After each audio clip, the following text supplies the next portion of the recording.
اللہ کرے تمہارے بھی ایسی ہی نیند اڑ جائے معید حسن، تم بھی یوں ہی سوچو، بلکہ الٹی سیدھی سوچوں کا شکار ہو جاؤ۔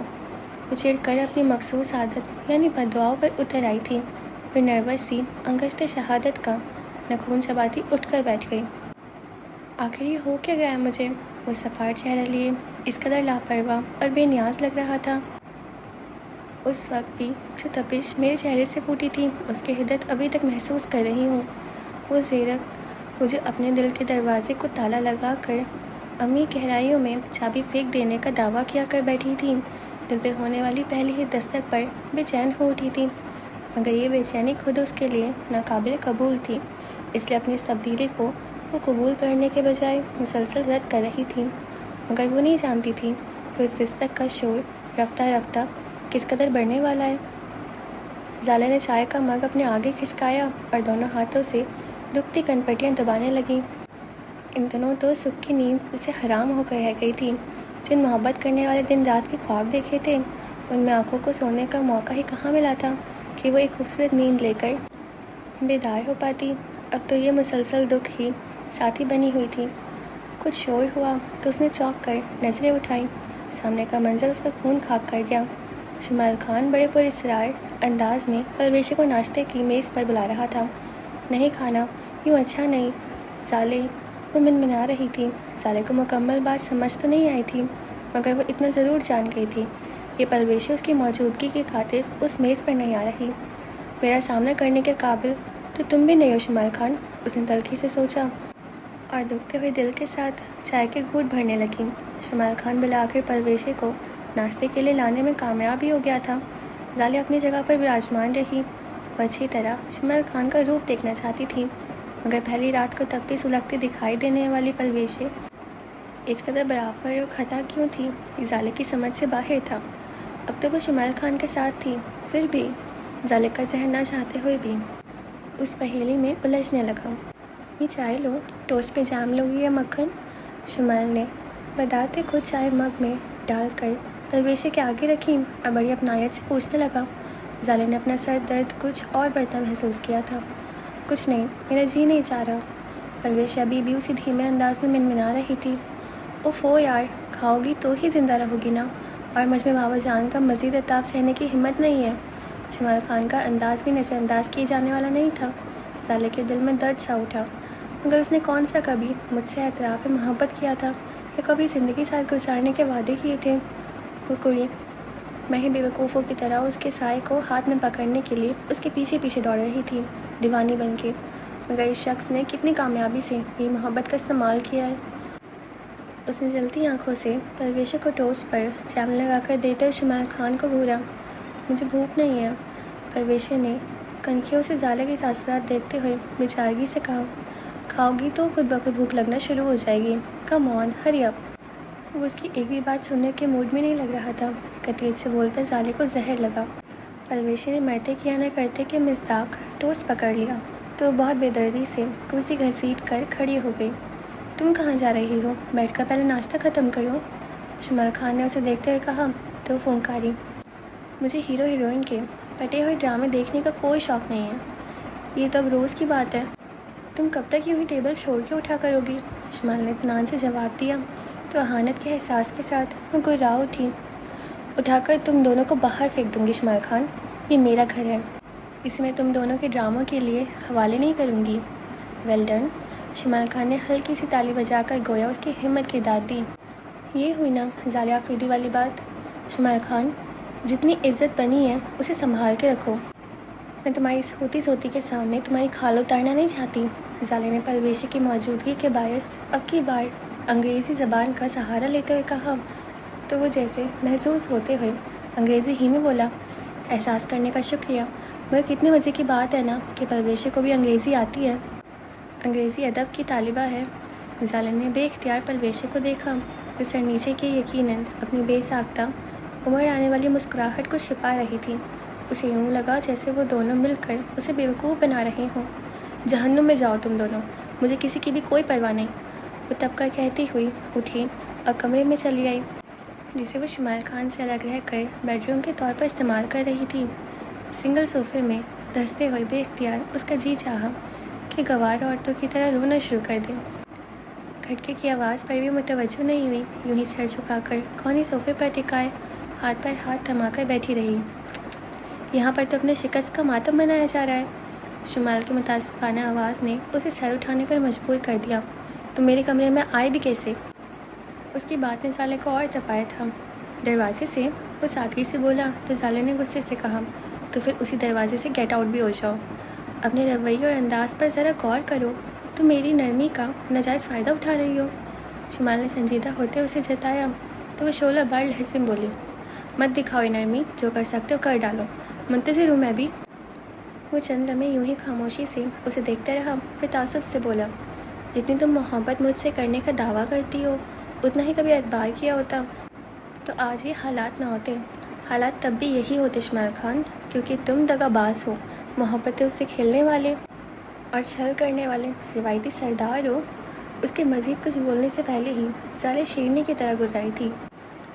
اول روز سے میرے اختیار میں ہونے کے باوجود اپنی مرضی کی زندگی گزار رہی ہو، اس سب کے بعد میرے غیر روایتی سردار ہونے کا کیا ثبوت مانگتی ہو؟ شمال نے اسے جتایا تو وہ تمسخرانہ انداز میں بولی، میں اپنی مرضی سے زندگی اس لیے گزار رہی ہوں کیونکہ یہ میری زندگی ہے، میں تمہیں یا کسی اور کو اپنی مرضی کے بغیر اس کا اختیار نہیں سونپ سکتی۔ خوش فہمیوں میں جینا چھوڑ دو کہ تم نے مجھے یہاں رکھا ہے۔ تمہاری باتیں مجھے بہت غصہ دلا رہی ہیں زالے، مجھے مجبور مت کرو کہ میں کچھ ایسا کر گزروں کہ مجھے ندامت ہوتی رہے۔ سب کچھ بولنے کے برعکس شمال کے انداز سے کہیں بھی غصہ نہیں جھلک رہا تھا۔ اس کی چھیڑ نے زالے کو سلگا دیا۔ خبردار جو کبھی میرے لیے یہ لقب استعمال کیا تو اپنی خاندانی بیوی ہے نا، اس کے لیے ڈائلاگس بولو جا کر، مجھ پہ کچھ اثر نہیں ہونے والا۔ وہ چلتا ہوا اس کے سامنے آیا اور اسے کچھ کہنے سے پہلے ہی اس کا بازو تھام کر ایک جھٹکے میں اسے کھڑا کر دیا۔ وہ جو میرے دل پہ کالا جادو کر دیا تم نے، اس کے اثر کا کیا؟ وہ پوچھ رہا تھا۔ میری مزید راہ کھوٹی نہ کرو شمال خان، اپنی آخری زندگی میں نے اسی یک طرفہ محبت میں گزار دی۔ آدھی میں اس شخص کے ہاتھوں برباد نہیں کرنا چاہتی جس سے میں نے محبت کی ہے۔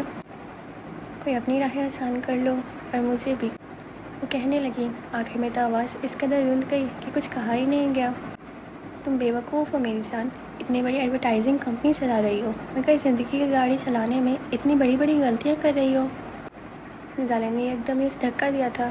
تم غلطی کر رہی ہو زالے، شمال خان نے کہنا چاہا تو وہ اس کی بات کاٹ کر تلخی سے بولی، تم سے محبت کرنا ہی میری سب سے بڑی غلطی تھی شمال خان، اب تم یہاں سے جاؤ ورنہ میں چلی جاؤں گی۔ شمال نے کچھ کہنے کو لبوا کیے مگر پھر بے سود جان کر وہ پلٹا اور کمرے سے باہر نکل گیا۔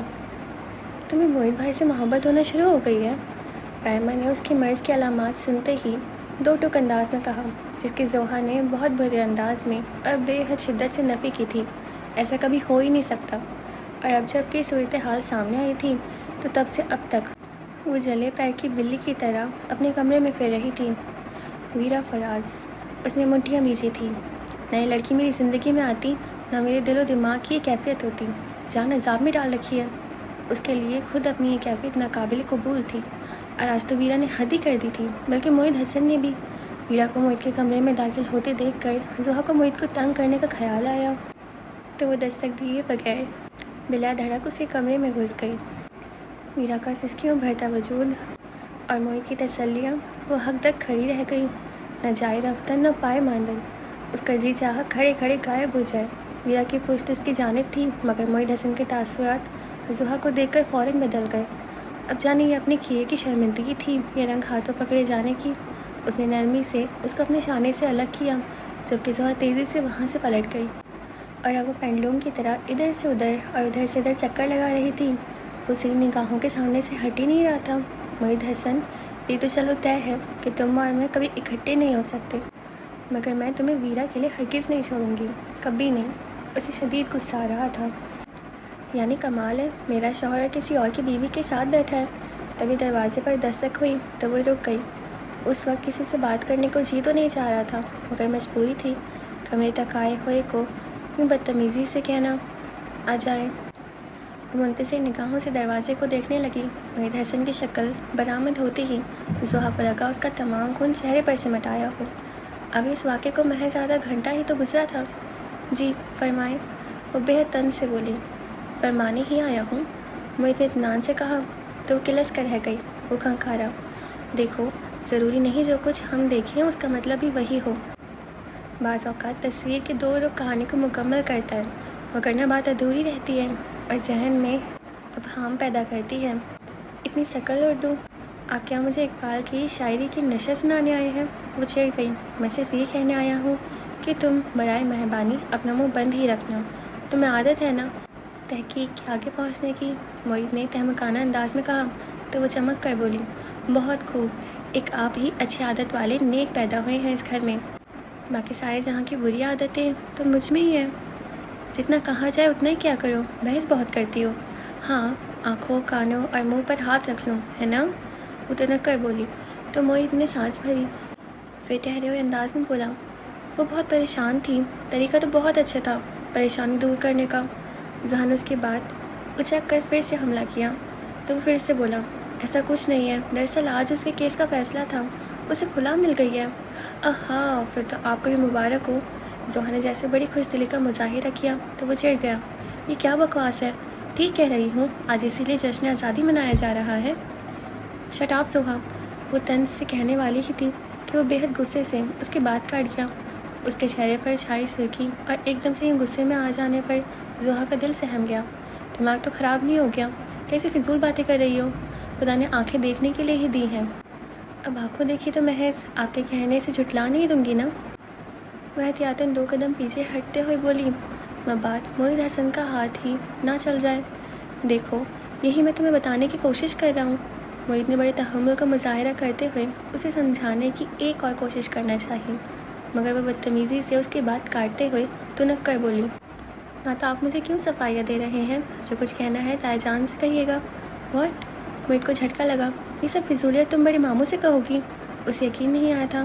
ذہن نے اس بات میں سر ہلاتے ہوئے تیکھے انداز میں کہا، یہ سب آپ کا کیا دھرا جو آپ کے سامنے آ رہا ہے، دماغ تو خراب نہیں ہو گیا تمہارا؟ اور جو کچھ آپ کر رہے ہیں اس کے متعلق کیا کہیں گے؟ وہ ہٹیلے پن سے پوچھنے لگی تو معید نے بامشکل ضبط کیا، تم انتہائی بیوقوف لڑکی ہو، تمہارے ساتھ بحث کرنا یا بحث کے آگے بین بجانا دونوں ایک سے عمل ہے۔ اس کی مثال پر زحا کو جی بھر کے غصہ آیا، یعنی قصور بھی تھا اور اکڑ بھی رہا تھا۔ بیوقوف ہوں، مگر اتنی نہیں کہ اپنے شوہر کو غیر لڑکی کے ساتھ ہمیشہ کی طرح اس کی زبان پھسلی تو غلط موقع پر وہ زبان دانتوں تلے دبا گئی، مگر معید کے چہرے پر پھیلے حیرت کے تاثرات اسے بخوبی محسوس ہو گئے تھے۔ اس نے اندر ہی اندر خود کو لعنت ملامت کرتے ہوئے فی الفور اپنے بیان میں ترمیم کی، جب تک ہمارے مابینی رشتہ موجود ہے تب تک میں اسے برداشت نہیں کروں گی۔ یہ کیا ہو رہا ہے جو تم سے برداشت کرنا مشکل ہو رہا ہے؟ بے وقوف! وہ برہم ہونے لگا۔ بچے نہیں ہیں آپ، وہ بھی برا مان کر بولی تھی۔ معید کا جی چاہا پکڑ کر اسے ٹھیک کر دے۔ اس نے گہری سانس لے کر خود کو معتدل کیا کہ زحا سے بحث کرنے کا مطلب تھا مسلسل بحث اور بحث ہی کرنا۔ اوکے، وہ اطمینان سے بولا، تمہیں جو سمجھنا ہے سمجھ لو اور جو کسی کو بتانا ہے بتا دو، آئی ڈونٹ کیئر۔ یہ ڈیٹائی تائے جان کے سامنے بھی دکھائیں تو مانو۔ زحا کڑی، میں نے خواہ اپنا وقت ہی ضائع کیا ہے یہاں آ کر۔ وہ پلٹ گیا تھا، پیچھے رہ گئی وہ اپنے خود ساختہ وہموں اور خدشات سمیت۔ گلریز خان نے شمال کا پلویشی سے برتاؤ دیکھا تو وہ اتنے خوش ہوئے کہ زالے کو بھی بہو کا درجہ دے بیٹھے۔ انہوں نے زالے کو کھانے کی میز پر اپنی ذہنی جانب بٹھایا تو نہ چاہتے ہوئے بھی وہ ان کے رعب شخصیت کے رعب میں آ کر خاموشی سے بیٹھ گئی۔ ہم تم سے بہت خوش ہیں شمال خانہ، وہ بہت خوشگوار انداز میں بولے۔ شکریہ بابا جان، شمال نے اچھڑتی نگاہ زالے پر ڈالتے ہوئے کہا۔ زالے کے چہرے پر غصے اور ناگواری کی سرخی تھی۔ ہماری اس بہو کو بھی خوش رکھا کرو، انہوں نے زالے پر مہربان ہوتے ہوئے کہا تو ہنسا۔ یہ بات تو آپ کو اسے کہنی چاہیے۔ اس کی بات سمجھ کر زالے نے ایک تیز نظر اس پر ڈالی تھی۔ اسے کہیں سیر ویر کے لیے لے جاؤ، یہاں بند رہ کر تو بور ہو گئی ہوگی۔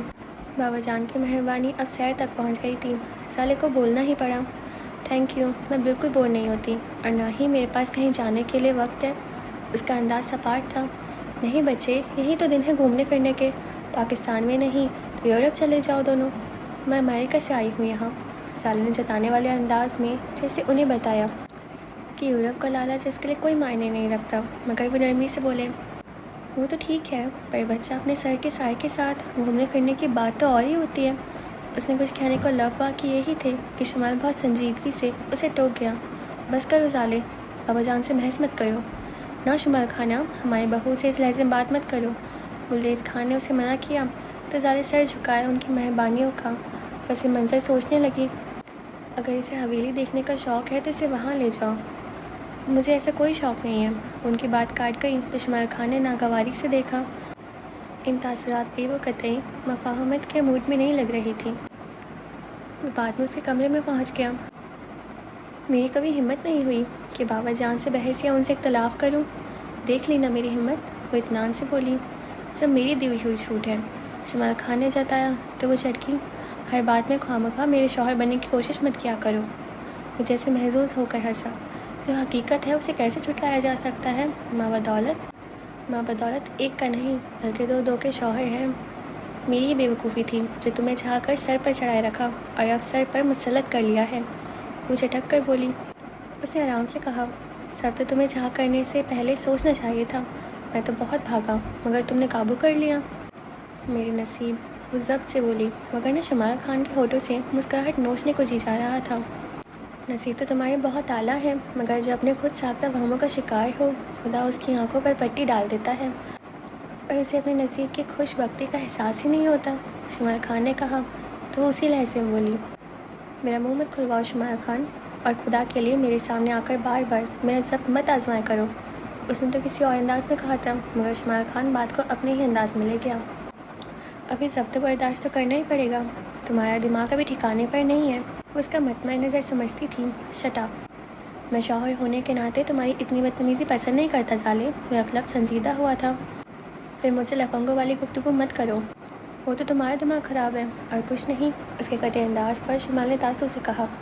ظالے جیسے میچور لڑکی سے ایسی رویے کہ اسے کبھی بھی توقع نہیں رہی تھی، جو سب کچھ نہ جاننے کے باوجود کچھ غیر متوقع باتوں کو دل پر لے کر بیٹھ جائے اور نہ صرف اپنی بلکہ اس کی زندگی کے دنوں کو بھی ضائع کرتی رہے. دروازہ کھٹکھٹا کر نگین کے کمرے میں آئی تو اس سے اپنے ارنس کی شادی کی تصویر سے باتیں کرنے میں مگن پایا. کیا ہو رہا ہے؟ صبا نے بامشکل ہونٹوں پر مسکراہٹ پھیلائی. دیکھ نہیں رہی تمہارے بھائی سے باتیں کر رہی ہوں. تم کہیں جا رہی ہو؟ اطمینان سے کہتے ہوئے اس نے صبا کی تیاری سے اندازہ لگایا تو وہ بولی. ہاں، امی کی طرف جا رہی ہوں. انہوں نے بطور خاص تمہیں ساتھ لانے کا کہا ہے. وہ منتظر نگاہوں سے اسے دیکھنے لگی. نہیں، اب میں وہاں کبھی نہیں جاؤں گی جہاں سے مجھے اور نرس کو نکال دیا گیا ہے. وہ قطعیت بہرے لہجے میں کہتی صبا کو ششدر کر گئی. ان دنوں وہ کتنی ہی دیر انس کی تصویر تھامے پتہ نہیں کیا باتیں کرتی رہتی تھی مگر میر ہاؤس والوں کے متعلق اب اس نے اتنے منفی انداز میں سوچنا شروع کر دیا ہے کہ صبا کو بھی پتہ چلا تھا. ایسا کچھ نہیں نگی، میں اور نوفل تو تمہیں اپنی مرضی سے لے کے آئے تھے. اگر وہ لوگ چاہتے تو مجھے روک سکتے تھے مگر انس گئے، میرا بچہ گیا تو انہوں نے مجھ سے بھی رشتہ ہی توڑ لیا. اپنی سوچ پر ڈٹی ہوئی تھی. تم غلط سوچ رہی ہو نگی. وہاں سب اب بھی تمہارا انتظار کرتے ہیں. اب بھی تمہارے لیے وہاں اتنا ہی پیار اور عزت ہے جتنے کہ پہلے تھی. صبا نے اس کی برین واشنگ کرنا چاہی مگر نگین کی نام حامی نہیں بدلی تھی. تم لوگ جاؤ، میں یہاں انس کے ساتھ ہوں. اس کا انداز بہت نارمل تھا. صبا کو رونا آنے لگا تو وہ تیزی سے کمرے سے باہر نکل آئی. کیا رہا؟ نوفل نے اسے دیکھتے ہی پوچھا. وہ نہیں مانتی. صبا نے پوری بات نہیں بتائی. میں نے تو آپ سے پہلے ہی کہا تھا مگر آپ کو شوق ہے اپنی کرنے کا.